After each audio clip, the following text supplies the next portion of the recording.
Bonjour à tous. On est super content de vous accueillir à ce webinaire qui va porter sur l'aide au développement éditorial du CNM.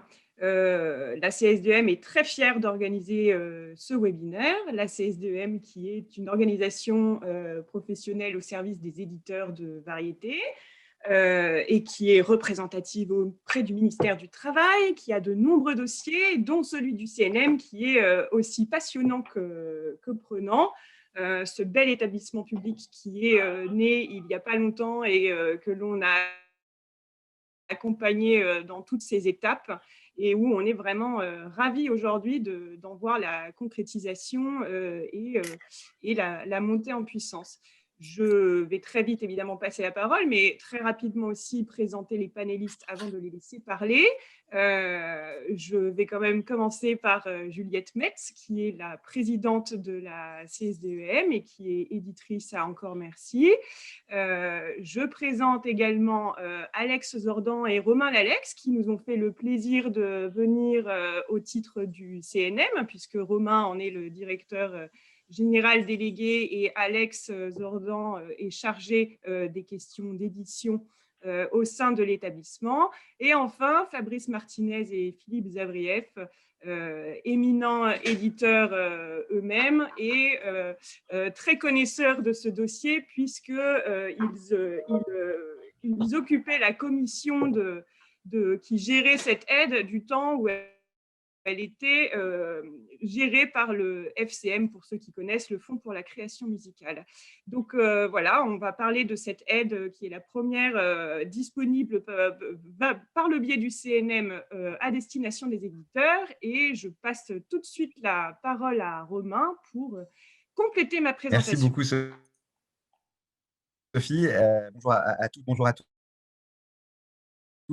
D'abord, vous remercier chaleureusement, Juliette et Sophie pour cette invitation, pour avoir pris l'initiative d'organiser ce webinaire qui, j'en suis certain, sera très utile à vos adhérents, mais qui sera aussi très utile au Centre national de la musique pour comprendre, en vous expliquant comment fonctionne notre dispositif de soutien au développement éditorial, en vous l'expliquant, de mieux comprendre ce que sont vos questions et vos interrogations. Donc, merci à vous deux d'avoir pris cette initiative. Merci de m'avoir proposé de dire 2 mots d'introduction avant de laisser les vrais gens qui savent de quoi ils parlent vraiment le faire. Pour vous dire de manière très, très synthétique, mais à quel point pour nous, l'ouverture de ce dispositif marque un élément, marque un moment fort de notre action en faveur des éditeurs de musique. Comme l'a dit Sophie, le CNM n'avait jusqu'à présent pas opéré directement au soutien de l'édition musicale. Et donc, c'est un tournant assez historique dans l'ouverture et le déploiement de nos missions. Donc, c'est un moment très, très important.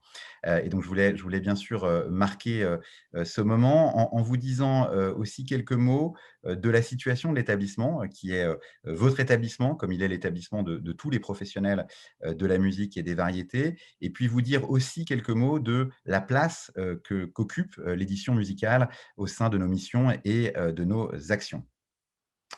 Comme l'a dit, Sophie tout à l'heure, le Centre national de la musique est un jeune établissement, créé le 1er janvier, 2020, dans une année qui a été une année très particulière, une année de création donc, pour l'établissement, au 1er janvier à partir du Centre national, de la chanson, du jazz et des variétés, le CNV, qui a été vraiment, le socle, la structure à partir de laquelle, l'établissement a été créé. Et progressivement, en associant, de manière de plus en plus étroite, les 4 associations, partenaires à nos réflexions. Puis, le 1er novembre dernier, par la fusion, du CNM avec le FCM, avec le Bureau Export, avec l'IRMA, avec le CALIF. Donc cette fusion, vous l'imaginez, nous l'avons opérée dans un contexte, très délicat, en télétravail, dans un contexte de crise sur lequel je reviendrai tout à l'heure. Mais nous l'avons, opérée avec bonheur parce que, en intégrant ces associations, en intégrant, leurs équipes, dont, Alex, Zordan, et bien nous avons intégré, des expertises, nous avons, intégré, des connaissances et nous avons intégré, des professionnels qui, nous permettent aujourd'hui, d'agir, et de soutenir l'ensemble des, professionnels de la musique et des variétés. Donc cette année 2020, comme vous le savez, a été une année de création et ça a été aussi une année de crise, probablement, la crise la plus difficile que, dans son ensemble, le secteur ait eu à traverser et qui nous a obligés, là aussi dans des conditions difficiles, d'engager un certain nombre de dispositifs de secours, de réagir très vite à une situation qui s'est dégradée, de mois en mois, et l'établissement qui devait, j'allais dire progressivement construire son schéma d'intervention, élargir, ses actions, a été, emporté, j'allais dire, dans la tempête de la crise et a concentré, bien sûr, l'essentiel de ses actions au cours de l'année 2020 en faveur des professionnels qui étaient, les plus durement et directement touchés par la crise, qui étaient les professionnels du spectacle, mais en visant et en tâchant et en ayant, bien sûr toujours à l'esprit de mettre en place des dispositifs pour l'ensemble des professionnels, dans l'édition, mais également, dans la musique enregistrée. Donc une période très dense, très difficile, mais qui nous a, déjà permis d'élargir, nos actions. Cette année 2020, je regarde le temps pour ne pas en prendre trop. Cette année 2020 a été aussi, bien sûr, une année de construction, au-delà de la crise, de nos différents dispositifs. C'est à la fin de l'année 2020 que nous avons fait approuver par notre conseil d'administration notre schéma, d'intervention, 2021 et ce schéma, nous l'avons bâti, pour qu'il soit, à la fois, une réponse, bien sûr, à la situation exceptionnelle que nous traversons, en particulier pour les professions, comme l'édition musicale pour lesquelles la crise allait se faire sentir plus durement en 2021 qu'en 2020, mais également que ce schéma d'intervention dessine, j'allais dire, trace le chemin, d'une action pérenne et durable, de l'établissement au, bénéfice des professionnels de la musique. Et du point de vue, de l'édition, musicale, ce schéma a pris 2 formes. La forme, d'une aide exceptionnelle d'un fonds de soutien, doté de 5 millions d'euros, qui a pour objet d'accompagner, les professionnels de l'édition dans cette année très particulière 2021, qui les voit, eh bien, absorber, si je puis dire, l'effet, décalé, l'effet report de la crise 2020, et qui le fait, de la manière la plus adaptée possible à leur économie et en même temps, si je puis dire, un, dispositif global de soutien sélectif, à l'édition qui est doté de 2 millions d'euros. 2 millions d'euros que, je pense, il est utile de rapprocher, des, dispositifs préexistants au sein du FCM qui était doté d'un budget, je crois, d'un peu plus de 250 000 euros. Donc une progression, spectaculaire, massive, des soutiens, collectifs, au bénéfice de l'édition musicale.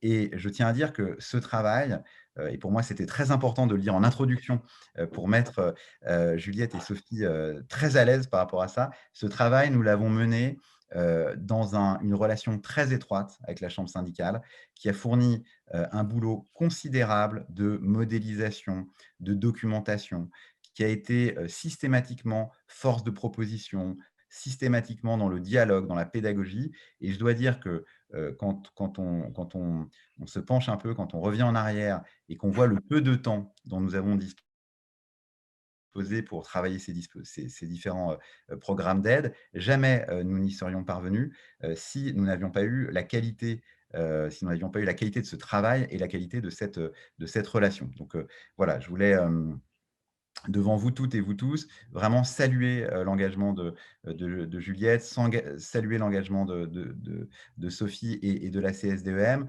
Et sans cette force de proposition et cette force de réflexion, naturellement, ces programmes n'auraient pas vu le jour. Donc je tenais à le dire, si certains d'entre vous doutaient d'être bien représentés, d'être bien défendus, qu'il s'agisse de nos instances de gouvernance comme le conseil professionnel ou plus généralement des relations très régulières que nous avons, des réunions de concertation, je tiens à dire que la Chambre fournit un travail remarquable. Donc voilà, et je conclurai simplement en vous disant, et avant de laisser la parole bien sûr à Juliette, à Sophie, puis Alex pour présenter le dispositif, vous dire que nous nous sommes bien sûr structurés le 1er novembre dernier en intégrant les associations, que nous avons constitué une direction du soutien aux entreprises, aux aides et aux projets. Cette direction, comme vous le savez, est dirigée par Marc Thonon, un grand professionnel de la musique, qui connaît parfaitement votre métier et qui est bien sûr un interlocuteur de la Chambre, un interlocuteur privilégié de la Chambre. Mais bien sûr, au sein de cette organisation, Alex, qui bien sûr suivait déjà ces sujets au FCM, joue un rôle clé, est vraiment le grand maître de nos programmes de soutien à l'édition musicale et pour vous tous, sera un interlocuteur de premier choix. Voilà, je ne serai pas beaucoup plus long. Je vous remercie à toutes et à tous pour votre attention et bien sûr à Juliette et à Sophie pour leur invitation. À très vite. Au revoir. Merci beaucoup, Romain. À très vite. Je sais que tu vas nous quitter. Oui. Merci. Donc, merci. On enchaîne. On remercie aussi de notre côté beaucoup le CNM. Bah, il est parti. C'est pas grave. Je continue, mais on remercie beaucoup le CNM. Alex, tu feras donc suivre. Et s'il y a d'autres personnes du CNM dans le call, dans le Zoom, je ne sais pas comment on appelle ça, le webinaire, pardon, on a vraiment une écoute de qualité, un travail vraiment dans l'écoute, c'est constructif d'un côté comme de l'autre. Marc Thonon, qui est notre interlocuteur privilégié, puisque c'est lui qui dirige le département des aides, est vraiment d'une disponibilité, je ne sais même pas comment il fait, je crois qu'il ne dort plus, hein, parce que c'est pas possible, vu tous les programmes qu'il doit gérer, il y en avait 37, et je ne sais pas comment il a fait, mais un grand chapeau à lui pour sa disponibilité, et c'est formidable pour nous de garder Alex dans la course, parce qu'il a cette expertise par rapport à ce programme qui est quand même assez récent. Je vais en parler rapidement au niveau historique. Donc, c'est super, Alex, que tu sois là aujourd'hui, mais que tu sois là tout court pour pouvoir suivre ce programme-là d'aide pour les éditeurs. Donc, je vais enchaîner. Je voulais juste dire que je suis assez frustrée en fait de ne voir personne. Pardon, j'ai mon téléphone qui sonne. C'est pire ce que j'ai fait. Assez frustrée de ne voir personne. Voilà, c'est un format de webinaire qu'on a pris parce qu'il y avait beaucoup d'inscrits. Ça, c'est une super nouvelle. Mais c'est vrai que c'est un peu bizarre d'avoir l'impression de parler un peu dans le vide. Certains ont écrit dans le chat, merci de signaler votre présence, c'était sympa, ça fait un peu plus humain.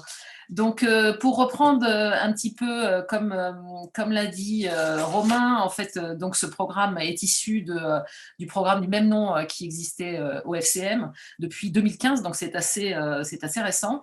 Et donc, pour juste vous donner des chiffres, pour vous montrer l'évolution, en 2015, on avait un budget de 100 000 € de mémoire, 13 demandes, 12 aides, 75 000 € engagés. 2016, 26 demandes, 25 aides, 168 000 € d'engagés, à peu près. 2017, 36 demandes, ça augmente, 31 aides, 200 000 € d'engagés. 2018, 41 demandes, 39 aides accordées, 210 000 € d'engagés. 2019, 57 aides, 57 demandes, 48 aides, 250 000 € d'engagés. Et en 2020, 58 demandes, donc là c'est à peu près stable, mais 53 aides au lieu de 48 accordées et 400 engagés. Donc là, grosse évolution déjà en 2020, on est passé d'un budget d'une enveloppe de 250 000 à 500 000, et là on passe en 2021 à un budget qui est de 2 millions pour la totalité des aides destinées aux éditeurs, sachant que sur ces 2 millions, il y a 200 000 pour le fonds d'aide qui est destiné aux éditeurs classiques contemporains. Donc aujourd'hui, on ne va pas parler de l'édition classique et contemporaine, c'est la CEMF qui est un autre syndicat qui s'occupe de ça. Nous, là, on est vraiment concentré sur les 1,8 million et sur notre enveloppe à nous et notre programme à nous pour tout ce qui concerne la musique non classique contemporaine, donc tout le reste. Voilà. Et tout ça pour aussi vous expliquer un petit peu les critères. Il y a un certain nombre de critères qui ont été conservés. Alex va développer juste après moi tous les critères de ce programme. On a gardé un certain nombre de critères et il y en a certains qu'on a fait évoluer. Les critères à la base sur une aide, ils sont fixés pour faire en sorte que les choses puissent rentrer dans l'enveloppe. C'est-à-dire qu'on bâtit un programme en fonction d'une enveloppe globale qu'on a, en fonction d'un nombre potentiel de demandeurs et de dossiers qui risquent d'arriver. Et en fonction de ça, on bâtit des critères pour pas que les enveloppes explosent, pour pas qu'on ait 3000 personnes déçues qui déposent un dossier, pour faire en sorte aussi que les équipes qui gèrent les dossiers soient à même de le faire et ne soient pas complètement submergées. Donc, c'est pour ça qu'on évite de donner la possibilité à des gens de demander de déposer un dossier d'aide pour 500 €. C'est pas possible, il faut qu'il y ait quand même un minimum pour que ça puisse être jouable en termes de gestion. Donc, il y a un certain nombre de critères sur lesquels on joue, enfin on joue, pas de manière de parler, c'est pas très drôle, mais on travaille avec ces critères-là pour les faire évoluer en fonction de l'enveloppe globale. Il faut savoir qu'en fait, par rapport aux autres partie de la filière musicale, l'édition musicale est quand même la partie la moins aidée. On était à peu près à 8% du budget du FCM à l'époque. Là, hors crise, hors tous les programmes de crise qui ont été mis en place au CNM, les fonds de sauvegarde, etc. Et il y a un fonds de soutien pour les éditeurs dont on vous parlera dans un autre webinaire. En dehors des programmes de crise, là, on arrive à peu près à 9% du budget total du CNM qui est dirigé vers les éditeurs. Vous vous rendez compte que ce n'est pas énorme. Donc, quand on a des enveloppes fermées comme ça, qui sont parmi les plus petites de la totalité des enveloppes qui sont mises à disposition des professionnels de la musique, on se doit de trouver les moyens de cibler les personnes qui sont les plus concernées par le sujet. Donc, les personnes dont l'édition musicale est l'activité principale. C'est pourquoi on utilise un certain nombre de critères, notamment les 50% de chiffre d'affaires en édition musicale, qui est un moyen pour nous de cibler ceux qui sont concentrés sur cette activité-là. Si un jour on avait un budget doublé, triplé, je ne sais pas, on peut toujours rêver, il y a un certain nombre de critères qu'on pourrait faire évoluer, et donc voilà, ça dépend vraiment de ça. Donc, je vais passer la parole à Alex pour qu'il nous détaille tout ce beau programme d'aide au développement éditorial. Alex, the floor is yours. Vas-y. Avec un petit micro, c'est mieux. Nous allons aborder tous les aspects techniques de ce programme, donc les critères, etc. Les aspects aussi concernant les formulaires. Et nous aborderons aussi comment vous emparer de l'extranet qui est mis à votre disposition pour déposer les dossiers. Je vais vous partager mon écran. Alors, le développement éditorial. Nous aborderons donc tout ce qui est conditions générales d'accès au programme. Vous verrez, il y en a de différentes typologies et je vais vous les expliquer. Je vous montrerai aussi les méthodes de calcul, les plafonnements de la subvention, ce que vous pouvez demander ou pas. Je vous présenterai aussi le calendrier des commissions. Alors, petit bémol sur le calendrier des commissions, c'est un calendrier pour l'instant qui est provisoire, enfin qui peut changer. Mais a priori, nous serons sur 4 commissions jusqu'à la fin 2021. Je vous expliquerai ensuite le fonctionnement du formulaire de demande. Donc, c'est un fichier Excel qui est mis à votre disposition pour faire votre demande sur ce programme. Et je vous montrerai comment fonctionne l'extranet. Alors, petit rappel, Comme le rappelait Romain, nous avons fusionné au 1er novembre 2020, ce qui fait que nous héritons d'un SI qui était, donc nous héritons du SI du CNV qui était plutôt orienté spectacle vivant. Mais nous sommes en train de travailler dessus justement pour pouvoir intégrer tous les métiers et plus particulièrement les métiers concernant l'édition, la production phonographique, etc., etc. Alors, les conditions générales d'accès au programme. Il y a des conditions d'accès qui concernent la structure, donc s'expliquait Juliette.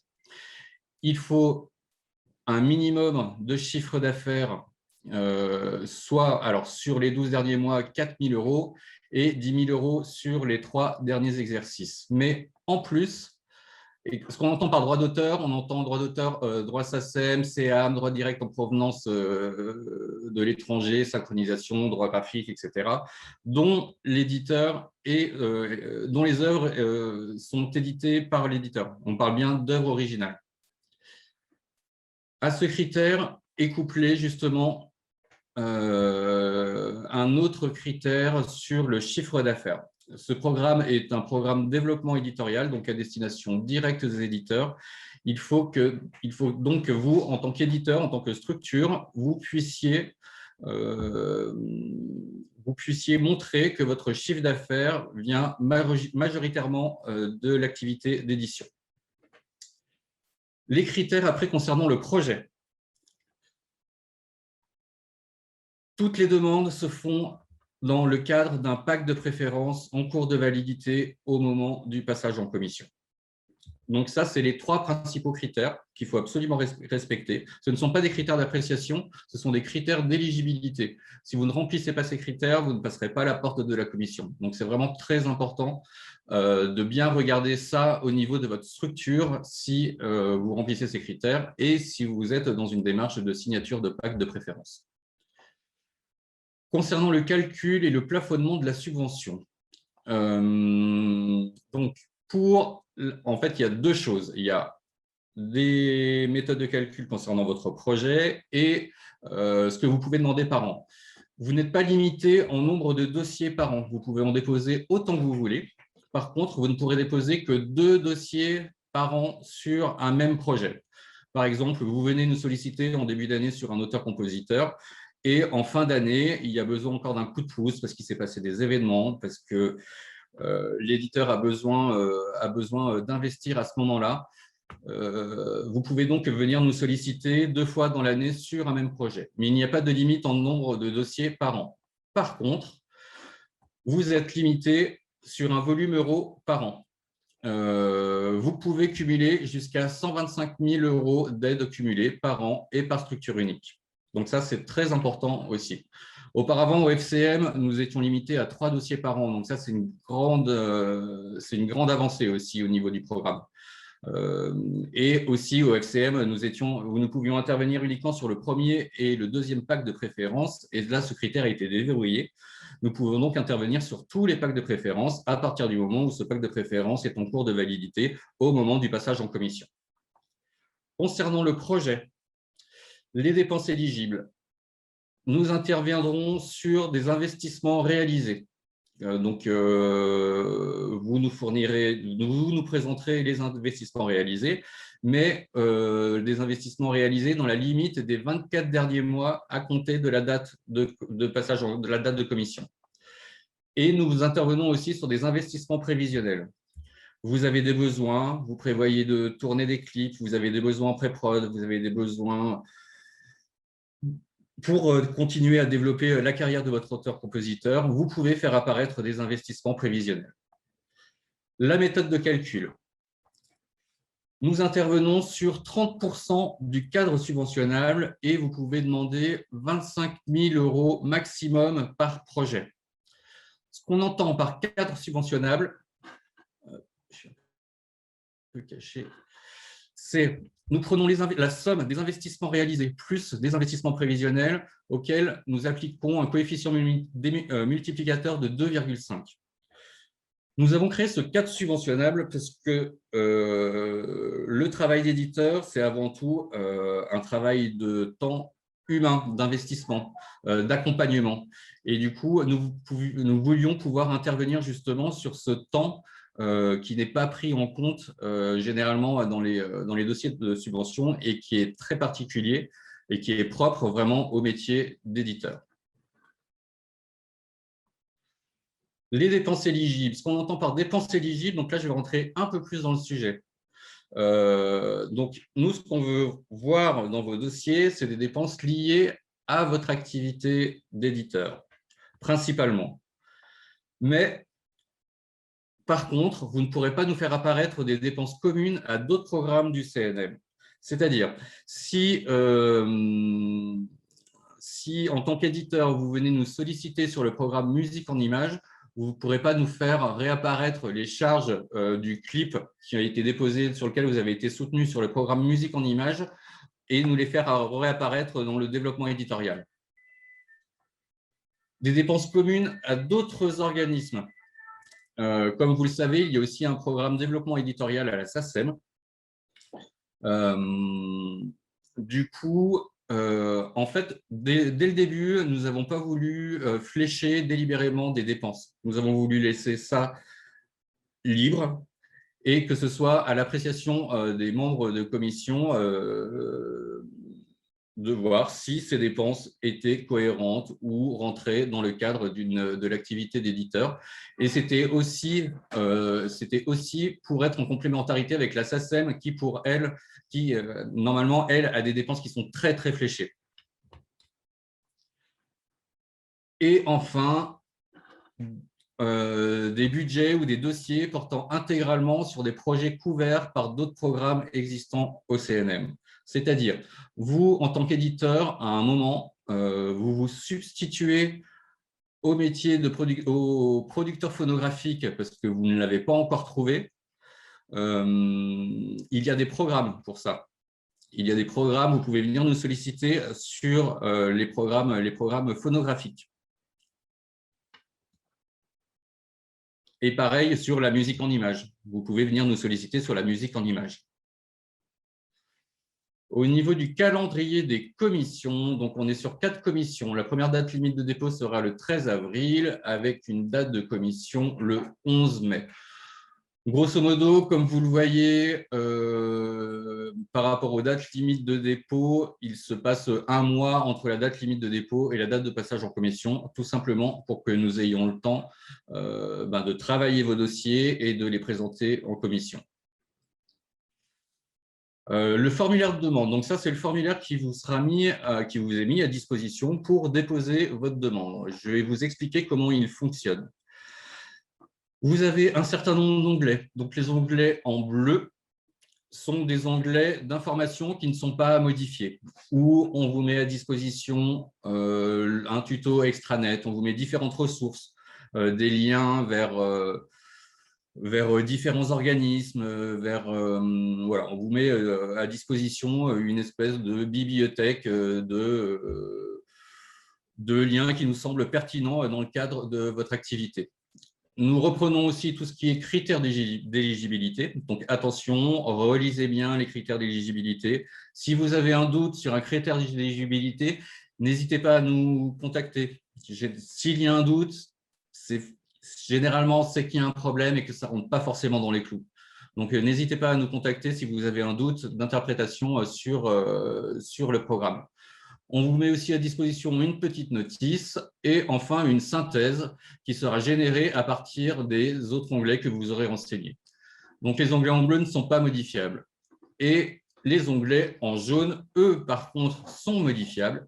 Et nous allons récupérer un certain nombre d'informations à travers tous ces onglets.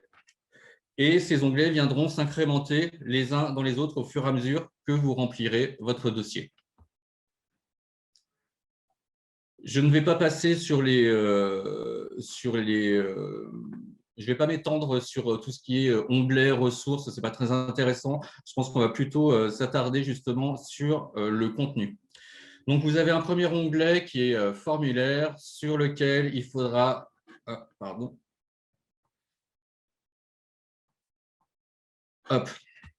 où on vous demandera des informations concernant votre structure, donc la raison sociale, votre numéro CNM s'il est connu, nom, prénom, qualité du présentant légal. Pardon. Et vous avez cette zone-là qui correspond, ce sera des informations qui viendront s'incrémenter automatiquement à partir des informations que vous aurez renseignées dans les autres onglets de ce formulaire. Là, l'onglet présentation. On va vous demander dans un premier temps des informations concernant le projet, donc l'auteur-compositeur, son statut, s'il est auteur, s'il est compositeur, s'il est aussi interprète. Vous pouvez commenter. On vous demandera aussi le genre musical. On vous demandera aussi beaucoup d'informations sur l'entourage professionnel, parce que c'est important d'avoir des informations pour les membres de commission, d'avoir une vision globale sur un dossier qui est présenté. Après, ça marche vraiment dans le cas d'un dossier auteur-compositeur et interprète. Mais c'est vrai que ça ne fonctionne pas pour un auteur-compositeur qui n'est pas interprète de ses œuvres et qui écrit pour les autres. Si vous n'avez pas à remplir ces cellules-là, ne vous embêtez pas. Vous passez à la suite et vous remplissez ce que vous pouvez remplir. Si vous considérez que vous n'êtes pas concerné par les informations qui sont demandées, vous passez à la suite, tout simplement. L'onglet suivant, donc ça, c'est l'onglet le plus important. Donc, c'est ici que vous allez renseigner vos dépenses. Vous allez présenter l'ensemble de vos dépenses réalisées et prévisionnelles. Sur la droite, vous avez la partie dépenses, donc où on va vous demander si c'est une dépense réalisée, à quelle date a été faite cette dépense. Là, quand vous cliquerez ici, vous saurez qualifier si c'est un investissement prévisionnel ou si c'est un investissement réalisé. Le numéro de la pièce, le cas échéant, si vous avez une facture, si vous avez un devis, quel est l'émetteur, la nature de la dépense et le montant. Sur la partie de droite, vous avez les financements. Comment est financé votre projet? On vous accompagne justement dans cette démarche en vous mettant à disposition certains outils. Dès que vous aurez renseigné votre budget, cette synthèse vous permettra de calculer quel est le montant éligible que vous pouvez demander, le montant maximum que vous pouvez demander. Donc, vous avez un petit récapitulatif qui reprendra la totalité des investissements prévisionnels, des investissements réalisés. Le cadre subventionnable sera calculé automatiquement ici et sera générée automatiquement la subvention possible que vous pouvez faire au CNM et qui sera à reporter dans la demande qui est ici. Attention, un budget doit toujours être équilibré. Donc, total des charges égale total des produits, obligatoirement. Mais normalement, j'ai mis une formule qui fait que vous ne devriez pas avoir à le faire, le budget s'équilibrera tout seul. Donc, bien faire apparaître votre demande ici par rapport à la simulation qu'on vous propose. Vous aurez ensuite un argumentaire. L'argumentaire est une pièce essentielle dans une demande de subvention. Parce qu'il faut nous expliquer, avoir des pièces, c'est bien, mais il faut aussi qu'on comprenne la nature des pièces et pourquoi des investissements ont été faits. Donc là, il faudra argumenter sur vos investissements réalisés, mais aussi sur vos investissements prévisionnels. Et on s'intéressera aussi, si par exemple dans le cadre d'un dossier pour un auteur, compositeur, interprète ou un groupe, on s'intéressera aussi aux investissements qui sont faits par les partenaires, par l'entourage professionnel. Vous êtes éditeur, il y a une maison de disques qui sort l'album, vous avez des dépenses de promo, il faudra pouvoir nous dire qu'est-ce qui sera fait en termes de dépenses de promo via vos autres partenaires. Et enfin, le budget réalisé. Donc ça, c'est si la subvention est votée, vous aurez à remplir ce budget si la subvention est votée et vous ferez votre rendu de subvention en reprenant les différents éléments. Donc ça, c'est uniquement à remplir dans le cadre du rendu de subvention. Avec un petit rappel ici, où on reprend à partir de votre budget prévisionnel, quel était le montant total des investissements prévisionnels et quel était le montant total des investissements réalisés. D'ailleurs, je vois qu'il y a une petite coquille ici, il faudra que je la corrige. Alors, après, nous allons aborder la création d'un dossier sur l'extranet. Comme je vous le disais, nous héritons du SI, du CNV, donc, qui est très orienté spectacle vivant et particulièrement taxes, la parafiscale. Nous sommes en train de réadapter notre outil pour pouvoir justement paramétrer les programmes pour les métiers d'éditeurs, pour les métiers de producteurs phonographiques, qui n'étaient pas des métiers couverts par le CNV. Donc, pour l'instant, nous avons un SI que nous sommes en train de faire évoluer et je vais vous montrer les petites astuces parce que j'ai eu des remontées comme quoi certains éditeurs se sentaient bloqués par rapport aux informations qui étaient demandées. Mais pas de panique, je vais vous montrer comment les surmonter.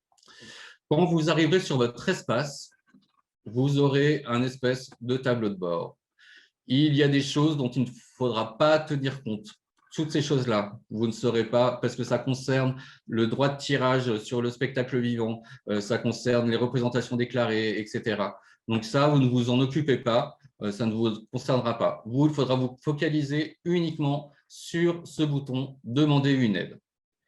Une fois que vous cliquez dessus, c'est parti pour créer votre dossier. Il faudra dans un premier temps sélectionner le programme, puis la commission. Vous avez un petit champ recherche qui permet de le retrouver facilement et pareil pour ce champ-là. Vous sélectionnez et vous passez à l'écran suivant. Hop. Vous avez ensuite, une fois que vous avez validé votre programme, vous avez ensuite la liste des pièces qui sont à fournir. On va vous demander un certain nombre de pièces.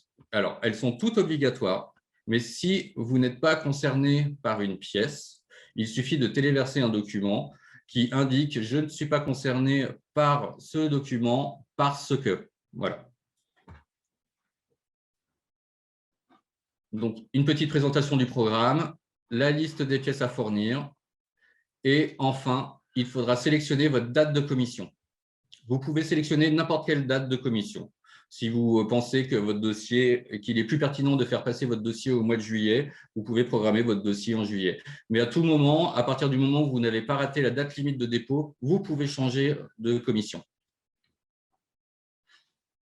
Une fois la date de commission sélectionnée, il va falloir nous renseigner le nom de l'entité artistique. Alors, on sait que sur le spectacle vivant, on ne fonctionne qu'avec des entités artistiques type groupe ou des spectacles ou des artistes. Donc là, il vous faudra saisir le nom de l'auteur-compositeur pour lequel vous nous sollicitez, ici, et vous passez à l'écran suivant, et c'est après que vous pourrez modifier votre demande. Vous arriverez ensuite sur cette page. C'est à cet endroit que vous pourrez modifier complètement l'entité artistique. Vous cliquerez sur « Modifier l'artiste, groupe ou spectacle » et là, une fenêtre apparaîtra et vous pourrez, en cliquant ici, vous pourrez saisir manuellement le nom de l'auteur-compositeur pour lequel vous nous sollicitez. Vous ne serez plus embêté par le champ précédent qui vous obligeait à saisir, à sélectionner une entité artistique. Le troisième onglet, c'est l'onglet « Données ». Cet onglet « Données » comprend, on va vous demander date début du projet, date de fin du projet. Ce qu'on entend par date début de projet, c'est la première facture que vous avez payée et que vous nous présentez dans le dossier. Et la date de fin, c'est à quel moment vont s'arrêter vos investissements prévisionnels. Par exemple, vous avez payé une facture en septembre 2020. La première facture est de septembre 2020. Donc, vous mettez le 20 septembre 2020 et vous prévoyez de réaliser des investissements jusqu'au 30 novembre 2021. En date de fin, vous indiquez 30 novembre 2021. Et il faudra aussi ensuite nous reporter le budget global. Le budget global, vous l'avez dans votre formulaire. Donc, il faudra reporter uniquement cette somme. Et vous passez sur le nombre de représentations. Ça ne vous concerne pas. C'est un champ pour l'instant qui concerne le spectacle vivant, mais qui n'a rien à faire ici. Donc, pour l'instant, voilà, vous passez dessus. Ne vous inquiétez pas, ce n'est pas un problème. C'est un champ qui n'est pas obligatoire. En dessous, on demande beaucoup d'informations concernant, on demande beaucoup de données concernant l'égalité homme-femme. Ce formulaire tel qu'il a été conçu est fait justement pour des entités artistiques, des groupes ou des spectacles, mais n'est pas du tout adapté au dossier que vous allez déposer. Donc là, si vous n'êtes pas en capacité de répondre à ces éléments-là, vous passez et vous ne répondez pas. Viendra ensuite les pièces à fournir. Donc, vous aurez des encarts qui indiquent les pièces à fournir. Il vous suffit de cliquer sur « Ajouter une pièce » et vous téléversez le document. Nous, généralement, on demande des documents au format PDF, mais vous pouvez aussi téléverser des fichiers au format Word, etc. Tous les documents sont admis. J'attire votre attention sur ce document-là en particulier. Ça, c'est une attestation comptable qu'on vous met à disposition, qui sera à renseigner par votre expert comptable, qui atteste que vous respectez bien le minimum de chiffre d'affaires et que ce chiffre d'affaires représente bien 50% de votre chiffre d'affaires global. Vous pouvez à tout moment enregistrer et mettre en attente votre dossier. Et une fois que vous considérez que votre dossier est bouclé, il vous suffit de l'envoyer et il nous est transmis automatiquement. Voilà pour la présentation. Super Alex, merci beaucoup. C'était extrêmement clair. Moi, j'ai aussi compris des trucs, même si ce n'était pas le but. Est-ce qu'on fait un premier tour de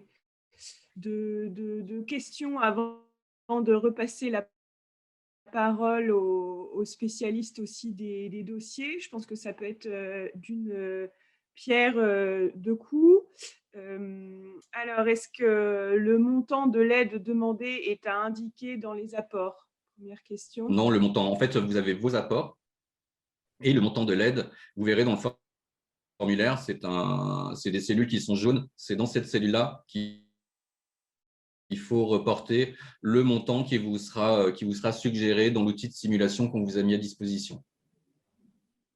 Ok, une autre question ultra technique aussi que je fais dans la foulée. Est-ce qu'il y a une date minimum à respecter pour l'attestation du cabinet comptable pour la il faut qu'elle soit faite juste avant la date limite de dépôt du dossier. Ok, d'accord. Ensuite, on a souvent eu des interrogations sur pourquoi on avait pris en compte le pacte de préférence. Si je ne me trompe pas, Juliette avait un petit peu commencé à donner des éléments de réponse. Oui, en fait, c'est assez lié en fait aux critères, ce qu'on disait, pour essayer de réduire le nombre de structures qui peuvent être éligibles. C'était très nécessaire quand on avait une enveloppe de 250 000 €. Là, pour l'instant, on a élargi. Je rappelle qu'au début, au FCM, il fallait que ce soit uniquement pour le premier pacte. Après, on est passé premier et deuxième pacte pour ouvrir. Et là, on a ouvert à tous les pactes. Donc, quand un auteur, un compositeur est dans un pacte, peu importe lequel c'est, la durée, depuis combien de temps, Donc, on y va progressivement, en fait, et on a besoin d'y aller progressivement pour garder quand même le contrôle. Donc, je n'exclus pas qu'à un moment, on essaye de voir avec le CNM si c'est possible de bouger ce critère-là. Voilà, c'est un work in progress permanent. Ce sont des programmes d'aide qui sont récents par rapport à celui des autres parties de la filière, pardon. Donc, on y va progressivement et on verra un peu par rapport à comment ça se passe et par rapport à la demande. Il est vrai aussi que le pacte de préférence était considéré comme l'engagement visible, clair de l'éditeur face à l'auteur-compositeur, et donc ça paraissait une preuve d'un engagement au développement éditorial. Maintenant, j'entends tout à fait que tout le monde ne soit pas concerné, donc c'est pas fermé, mais pour l'instant, on en est voilà, on a déjà ouvert, on a fait des étapes, mais voilà. Je ne sais pas si Philippe et Fabrice voulaient rajouter quelque chose là-dessus, n'hésitez pas. Non, le pacte de préférence, pas particulièrement, en effet, c'est un peu un gage qu'on s'était donné au départ d'engagement des éditeurs envers des auteurs et des compositeurs sur un peu un long terme, et pour encourager la signature de ce genre de contrat pour des jeunes auteurs-compositeurs. Et comme tu dis, Juliette, ça évoluera peut-être en fonction des ressources qu'on aura. Pour l'instant, avec ces conditions-là, on l'avait déjà vu au FCM, il y a déjà beaucoup de demandes. Si on voit que c'est... On va voir en fonction des ressources et des demandes. Là, en 2021, nous sommes vraiment sur une année test sur ce programme. Enfin, nous l'avons déjà bien testé au FCM avec le premier et le deuxième pacte. Là, avec l'ouverture sur tous les pactes, voilà, il faut qu'on voit comment ça va se comporter, au niveau des demandes. Complètement, on a quand même bougé beaucoup de critères. Je ne sais pas si tout le monde a bien suivi, mais on est parti de 3 aides par an par éditeur à un nombre illimité d'aides. C'est quand même un critère très important. On a fait un plafond qui était c'était quoi? Il y avait 25 000 par éditeur. Là, on est à 125 000, pardon, excusez-moi, je suis fatiguée, mais 125 000 maintenant, le plafond annuel par éditeur, avec un nombre illimité d'aides, 25 000 par projet. Donc, il y a beaucoup de critères qui ont évolué pour permettre aux éditeurs d'être mieux aidés et de déposer beaucoup plus de dossiers. Donc, déjà ça, on maîtrise moyennement. On va voir ce que ça donne. Donc, on ne pouvait pas changer tous les critères non plus. Il faut quand même qu'on maîtrise le truc et qu'on tienne compte de l'évolution. Voilà, c'est ça la réponse sur le pacte de préférence. Les autres questions, Sophie ? Il y en a qui arrivent. Donc, il y en a qui veulent des détails sur beaucoup d'interrogations sur les dépenses éligibles. Et comme il y en a beaucoup, évidemment, j'ai perdu la question. Sinon, la date de périodicité pour prendre en compte les 50% d'activités éditoriales en chiffre d'affaires. Est-ce que c'est l'année civile précédente, l'année de la demande? C'est à la date de commission. D'accord. C'est un an, 4 000 € ou 3 ans, 10 000 €, il me semble. Oui, c'est ça. Voilà, mais c'est vraiment la date de commission. Le cumul ou non vis-à-vis de l'aide au développement éditorial SACEM? Non. Vous pouvez, parce qu'en fait, avec le coefficient multiplicateur de 2,5, nous arrivons à un taux de subventionnement de l'ordre de 70%. Donc, du coup, intervenant aussi fort sur des projets, il est compliqué d'avoir 2 guichets qui interviennent. Mais par contre, vous pouvez, moi, ce que je vous encourage à faire, c'est solliciter la SACEM sur les dépenses qui sont fléchées et strictes et venir nous voir, nous, en complément, sur des dépenses qui ne sont pas éligibles à la SACEM. Vous pouvez faire un dossier, mais par contre, je ne dois pas avoir de dépenses communes. Sinon, on arriverait à un système qui est de 70% FCM et 50% SACEM, c'est 120%. Voilà. Et voilà, c'est pas l'idée. Il y a un vrai coéditeur. Voilà, c'est déjà... Il n'empêche que sur certains dossiers, vous pouvez mettre des dépenses au FCM et d'autres dépenses d'un même auteur-compositeur. CNM, ouais. Dis quoi? CNM. Alors, c'est très fréquent. En plus qu'on ait des dépenses communes, il faut faire hyper attention justement à ça quand on remplit les dossiers. Absolument. Et c'est vérifié d'ailleurs. Hein, donc, faut pas essayer de. On a vu par le passé des dossiers où certaines demandes étaient déjà passées à la SACEM. Les informations transitent bien entre les différents organismes. Donc, voilà, juste ne pas essayer de se faufiler, si je puis dire. Alors, par projet, on entend un auteur-compositeur ou un groupe C'est un pack de d'auteurs-compositeurs? préférence qui peut concerner plusieurs auteurs-compositeurs dans le cadre d'un groupe, par exemple. On a eu le cas. Ok. À propos du contrat de préférence, hein, parce que maintenant on parle bien d'un contrat de préférence et pas d'impact. Première et dernière page, quelles infos doivent obligatoirement figurer pour la commission? Alors, le pacte est quelque chose de confidentiel. C'est un document qui n'est pas transmis aux membres de commission. Avoir la première et la dernière page, ça permet de voir l'éditeur et l'auteur-compositeur sur la première page et sur la dernière page de voir la signature du pacte. Ok. Et pour le cas d'un contrat de préférence d'un groupe, doit-il être avec tout? C'est l'auteur-compositeur principal, les auteurs ou compositeurs principaux, j'ai envie de dire. Ça dépend des investissements que fait l'éditeur. Si dans le cadre, s'il signe un pacte de préférence, dans le cadre d'un groupe où tout le monde est auteur-compositeur, l'éditeur va signer tous les membres du groupe, ce qui est logique. S'il a des investissements à faire pour le guitariste, pour le batteur, pour le saxophoniste, oui, il nous fait apparaître toutes les dépenses liées au groupe. Alors, manque de clarté sur le cumul ou non.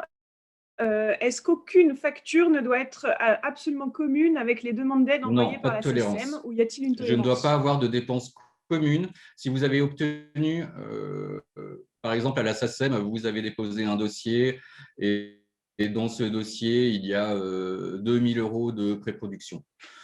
Ces 2 000 € de pré-production, je ne dois pas les voir réapparaître chez moi. Il ne va pas y avoir de dépenses communes entre la SACEM et le FCM et le CNM.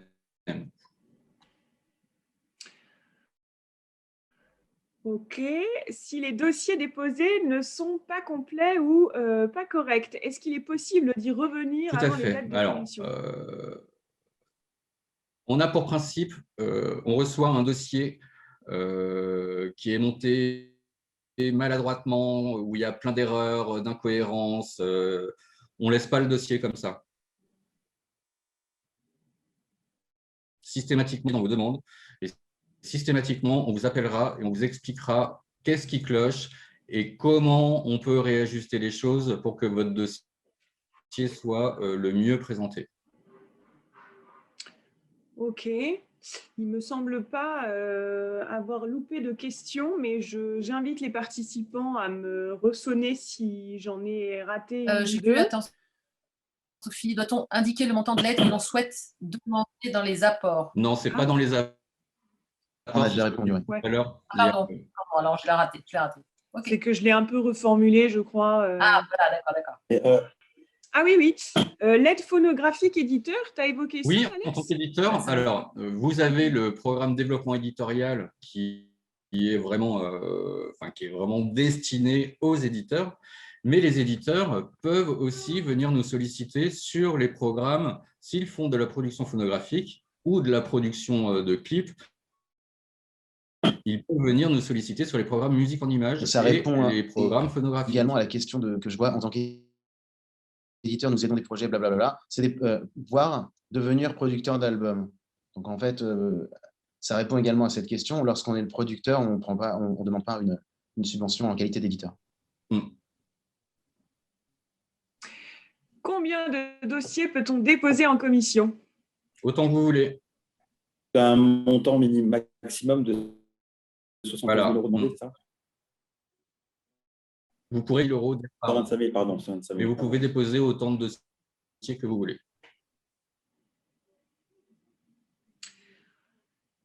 Une demande d'aide peut-elle être portée sur des dépenses effectuées pour l'organisation d'un séminaire d'écriture auquel plusieurs auteurs-compositeurs que nous éditons auraient participé? Absolument. Oui, oui. Absolument, des séminaires, du matériel, des voyages en lien avec un séminaire, où bien sûr, ça fait partie du travail de l'éditeur, surtout pour sur les auteurs-compositeurs non interprètes généralement, mais enfin, parfois aussi interprètes. Et ça fait partie des dépenses éligibles à même titre que le matériel, un ordinateur, un clavier, une guitare. Ça, on en avait passé beaucoup dans les émissions. Est-ce que les aides SACEM sont considérées comme une recette éditoriale dans le calcul des 50% du chiffre d'affaires? Non. Parce que les aides Non, elles elles-mêmes sont sont pas dans considérées comme… Non, elles ne sont pas dans le chiffre d'affaires. Pas dans le chiffre d'affaires éditorial. J'ai l'impression d'être à je ne sais pas quel jeu là où tu dois appuyer sur un bouton pour répondre. Pardon. Quelle différence entre éditeur et producteur phonographique? Vous avez 4 heures. L'éditeur, vous avez 4 heures. L'éditeur, il travaille avec les auteurs, compositeurs, les œuvres. Le producteur phonographique travaille avec les artistes interprètes et le master, l'enregistrement. Donc, vous avez des interventions qui peuvent être différentes en fonction de avec qui vous travaillez et dans quel contexte. Si le dossier était refusé dans un organisme, SACEM peut-on quand même indiquer les dépenses dans la nouvelle demande d'aide Si le dossier a été refusé à la SACEM, vous pouvez tenter votre chance chez nous. Et vice-versa.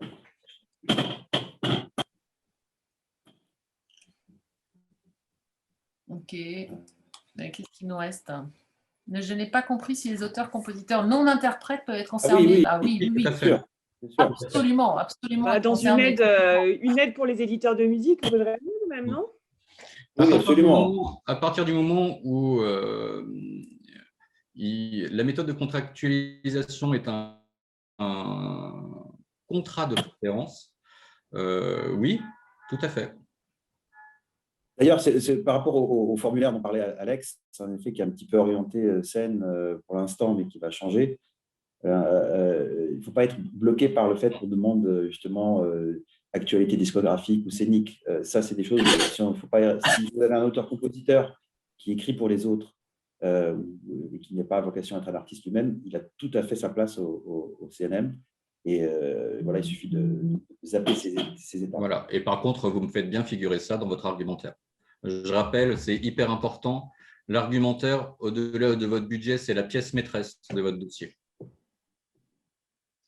Ok. Dans le cadre d'un séminaire multi-artistes, quel serait le nom du projet défendu et vers quel contrat de préférence fléché? Alors, non, on ne va pas aider des séminaires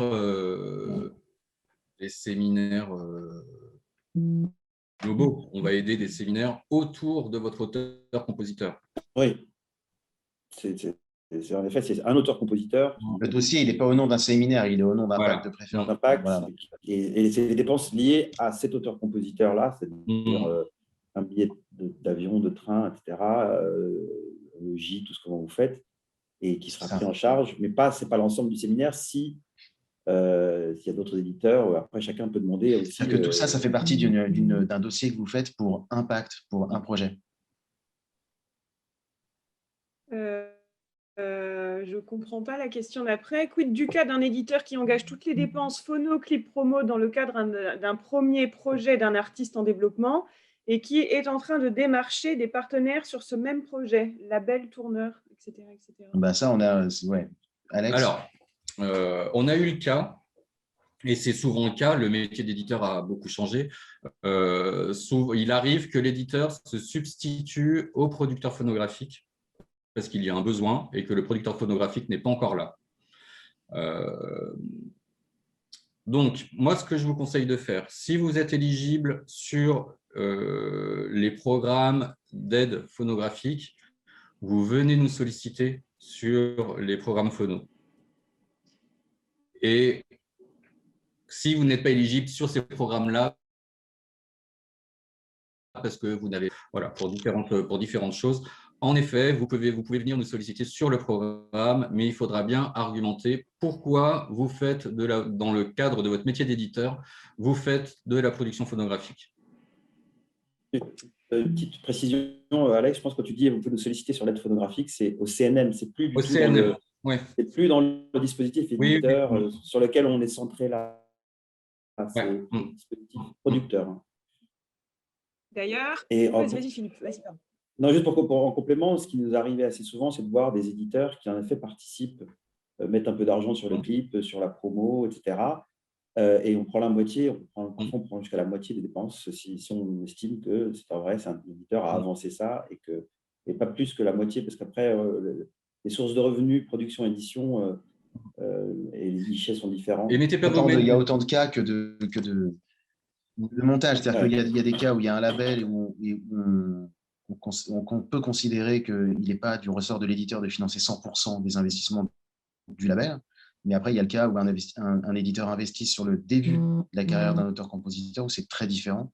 Donc, comme dit Alex, je crois que l'important, c'est d'argumenter et d'expliquer.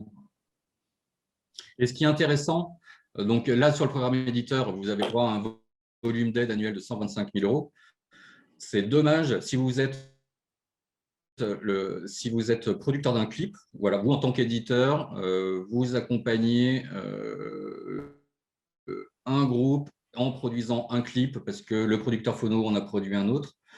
Venez sur le programme musique en images et sollicitez-nous sur le programme musique en images. Comme ça, l'argent, vous ne venez pas prendre d'enveloppe sur le programme développement éditorial. Vous gardez ça. Sur le programme musique en images, vous avez une enveloppe de 75 000 € qui est disponible. Donc, dispatchez vos demandes. Alors, faut-il adhérer au CNM pour déposer un dossier comme pour le spectacle vivant? Il faut faire attention au titre. Hein. Ouais. Alors, il y a l'affiliation, donc ça concerne vraiment les métiers du spectacle vivant et qui seront assujettis à la taxe parafiscale, etc.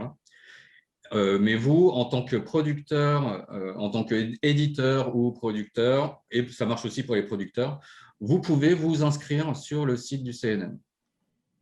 Voilà, il faudra fournir un certain nombre de documents qui sont des documents, un cabis, des statuts, ce genre de choses. Ok. Beaucoup de questions vraiment qui tournent autour des séminaires. S'il s'agit d'un séminaire multi-auteur, mais pour un même éditeur, le dossier peut-il être éligible à Non, le CNM? séminaire doit tourner autour d'un auteur-compositeur sur lequel vous nous sollicitez. C'est des aides aux auteurs-compositeurs et pas sur des projets multi-artistes. Après, si ça peut marcher si vous organisez un séminaire pour votre auteur-compositeur avec, par exemple, vous avez un compositeur, vous organisez un séminaire avec des auteurs justement pour que les auteurs écrivent sur sa musique. Là, ou alors plusieurs dossiers sur... on n'est pas limité en dossiers, vous pouvez déposer des dossiers pour auteur A, compositeur B, etc., autour du même séminaire, mais ce sera à chaque fois des dossiers différents. Alors, j'essaye de garder l'ordre. Si la création de l'œuvre s'inscrit directement dans le cadre d'une création d'album, comment ça se passe pour les dépenses éligibles? C'est ce que je disais. S'il y a un partenaire, s'il y a un producteur phonographique qui est associé au projet, vous pouvez l'accompagner sur des dépenses de promo, sur ce genre de choses.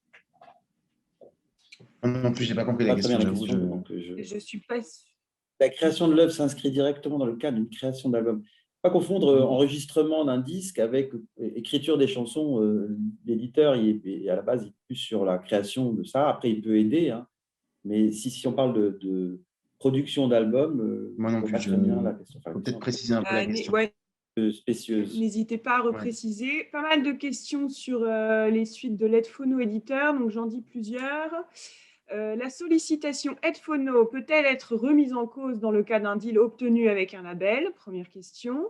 Deuxième question, cette aide phono-éditeur a-t-elle les mêmes critères que l'aide au développement éditorial? J'imagine que c'est ça la question. Voilà. Et... l'aide phonographique c'est pas vraiment l'aide phonographique éditeur. C'est pas le bon terme, c'est qu'il y a une aide à la production phonographique. Et ça n'a rien à voir avec nous, là. Voilà, ça n'a rien à voir avec ça. Si vous êtes éditeur et que vous remplissez les critères pour pouvoir prétendre à cette aide-là, vous pouvez tout à fait, dans le cadre de dépenses liées à la production d'un master, à votre activité de producteur phonographique, vous pouvez aller solliciter ces aides-là, comme vous pouvez solliciter des aides de spectacle vivant si vous rentrez dans les critères. Voilà, et tout est une question de critères. Il y a des critères d'éligibilité sur la totalité des aides du CNM. Il faut que vous alliez jeter un œil et regarder tout ce qui se passe. Il y a des critères pour l'export, il y a des critères sur le développement informatique, enfin, je veux dire, l'aide à la transition numérique qui devrait être ouverte aux éditeurs, normalement, si tout va bien. Voilà, il y a des choses sur l'action territoriale où les éditeurs ont fait beaucoup de forcing pour y avoir droit aussi. Donc, au CNM, il y a beaucoup d'aides différentes et il faut regarder les critères et voir en fonction de votre cas particulier si vous rentrez dedans ou pas. Voilà. Mais il n'y a pas d'aide phonographique éditeur, ça n'existe pas. Hein. C'est pas ça, c'est une mauvaise. Si vous nous transmettez un dossier purement production phonographique avec les rémunérations, le mastering, la location de studio, etc., c'est quelque chose qui ne passera pas. Sauf si vous nous expliquez pourquoi vous n'étiez pas éligible sur le programme éditeur.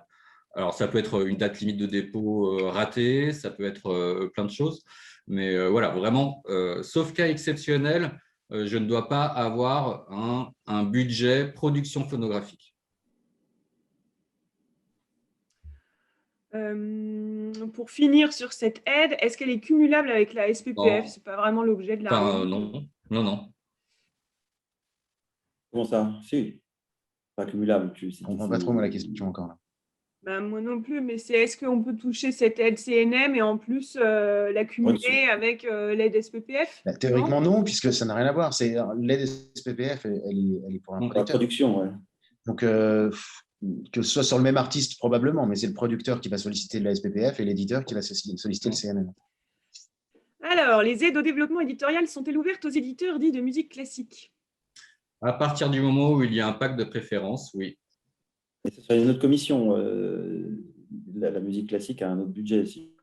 Alors oui, je vais aborder très vite. Nous avons un autre programme qui s'appelle Fonds Édition Contemporaine, où là, c'est un programme pour de la conception de matériel d'orchestre, pour de la partition.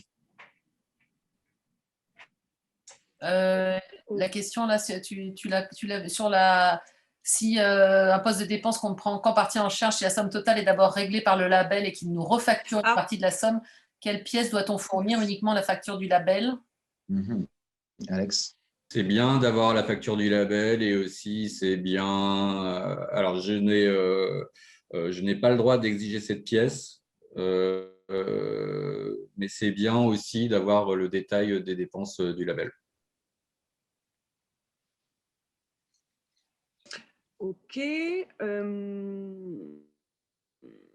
Je ne trouve pas le programme de musique à l'image dans le déroulant. C'est normal, le programme musique en image n'est pas encore lancé. On le lance mi-avril. Ok. Donc, et du coup, cette aide musique en image du CNM sera-t-elle possible pour un clip sans sortie discographique? Non, malheureusement, il faut que le titre qui est clippé soit lié à une actualité discographique commercialisée. Et là, on sort de notre… Un peu, ouais. De notre cadre à nous, parce qu'en tant qu'éditeur, si un éditeur aide, met un peu d'argent pour faire un clip, promouvoir un de ses auteurs, ça rentrera dans le budget. Mais si c'est pour aider un auteur-compositeur à trouver un deal… Si l'éditeur participe à la création du clip en venant épauler le producteur phono, vous venez nous voir sur le programme développement éditorial. Si vous êtes producteur du clip entièrement, venez nous voir sur le programme musique en image. Ouais, du coup, il y a une interrogation. N'y a-t-il pas de risque que les éditeurs sollicitent systématiquement les aides musique en image lorsqu'ils financent en partie le clip, alors que le programme est avant tout dédié au producteur? Non, parce que le porteur de projet doit prendre à sa charge l'intégralité des charges de production. Et Aurélie? C'est normal. Ouais, mais ouais. Chacun son taf. Ok, et là j'ai encore une question sur l'aide phono et la sortie discographique. Peut-on mettre dans le dossier éditeur un enregistrement mixte de quelques titres pour démarchage? Oui, de la maquette ou de la pré-prod. Évidemment, à un L'aide moment, phono, si c'est justifié par l'activité de l'éditeur et que c'est bien argumenté, normalement, c'est une dépense éligible. Si pas vous l'aide produisez, phono, C'est pas de l'aide phono, oui. c'est pas l'aide phono, c'est l'aide aux Voilà. éditeurs. si vous produisez en tant Donc, qu'éditeur, vous produisez des titres, mais qui ne sont pas destinés à être commercialisés, qui sont destinés pour des marchés, oui.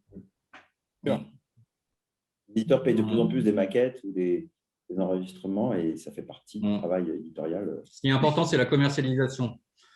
Si vous produisez professionnellement des titres pour des marchés, oui. Si par contre vous produisez professionnellement des titres pour commercialiser, vous venez nous voir sur les programmes phono. Est-ce qu'il y a des questions qu'on n'a pas transmises? Parce que comme ça arrive dans un déroulé, n'hésitez pas à redire, à remettre si on n'a pas répondu à votre question. La question si de c'était pas clair. Fanny sur le fonds de relance éditeur. Donc, on va faire un webinaire spécialisé parce qu'il y a beaucoup de choses à dire et à expliquer.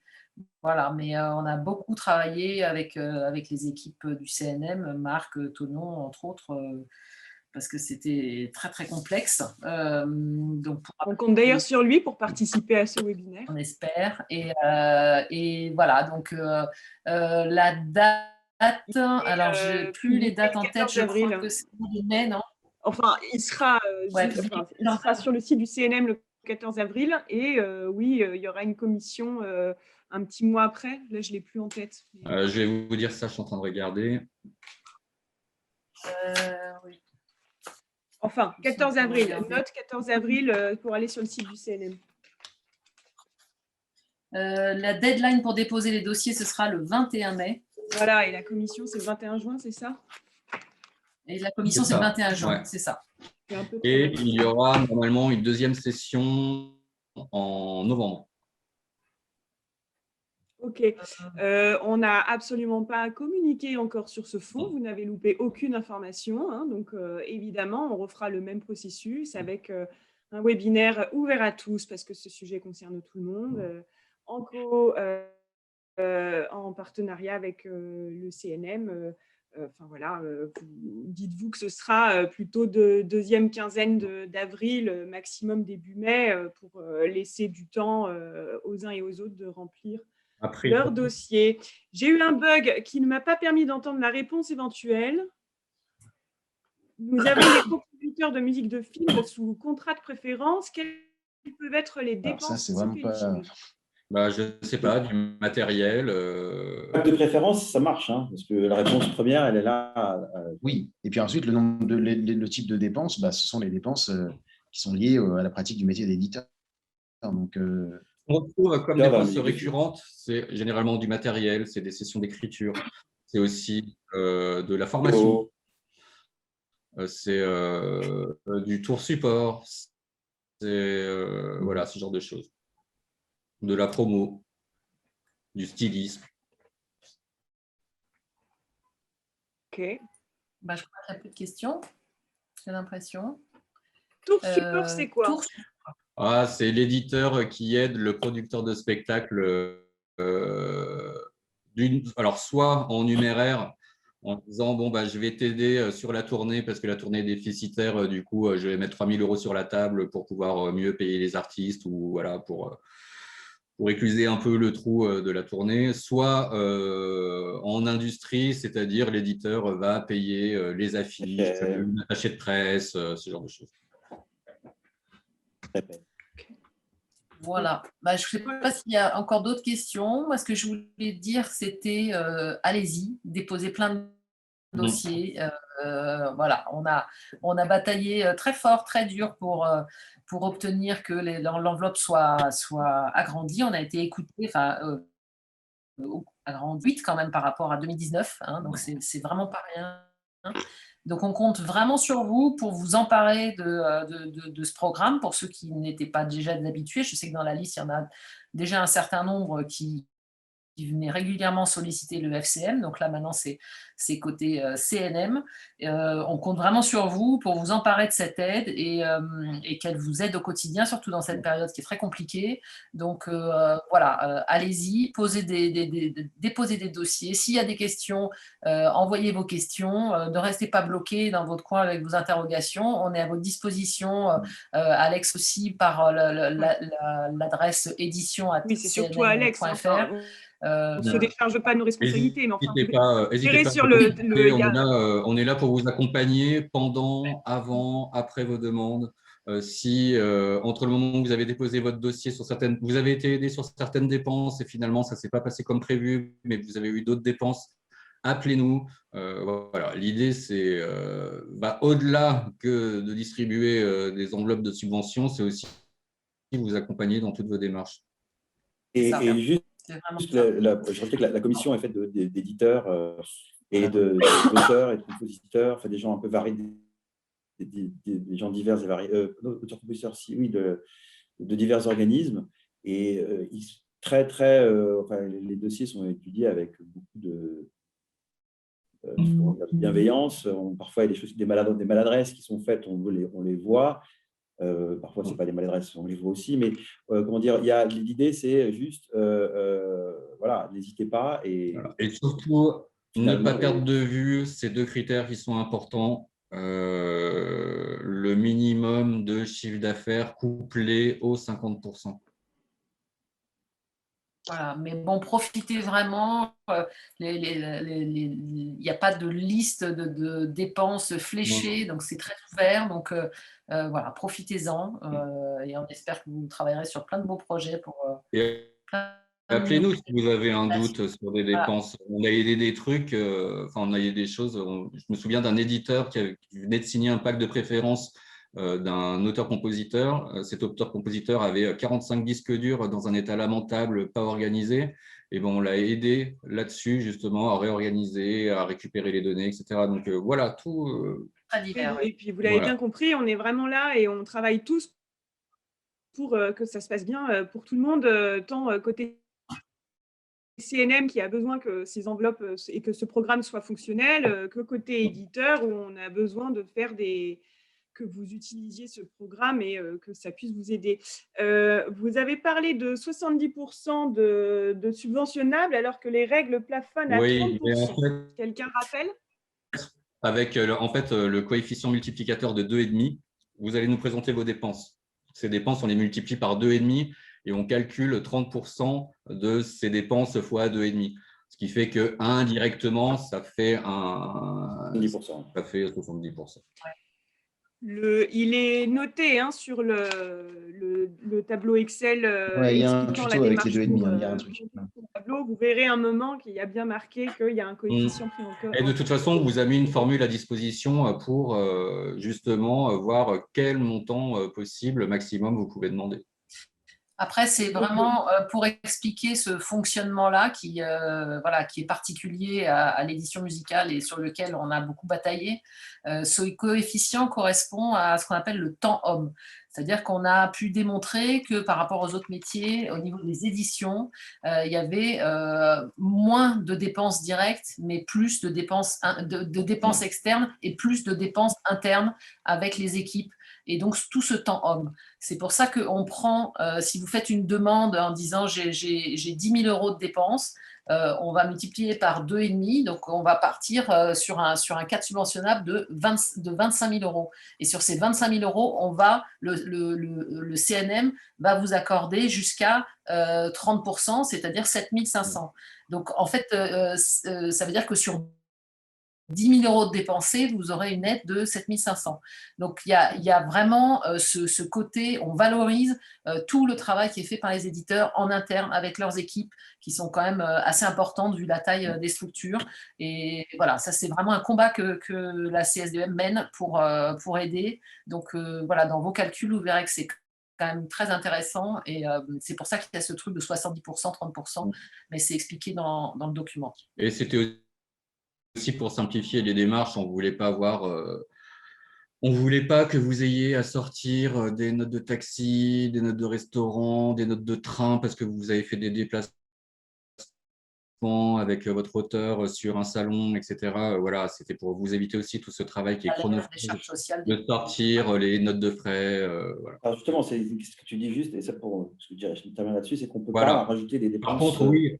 de direction artistique interne à la structure. Le 2,5 couvre tout ça, le travail du directeur artistique, le temps passé, et comme tu dis bien, les frais, si par exemple vous accompagnez un auteur dans un séminaire, eh ben, le billet de train de l'auteur sera pris en compte, mais pas le vôtre.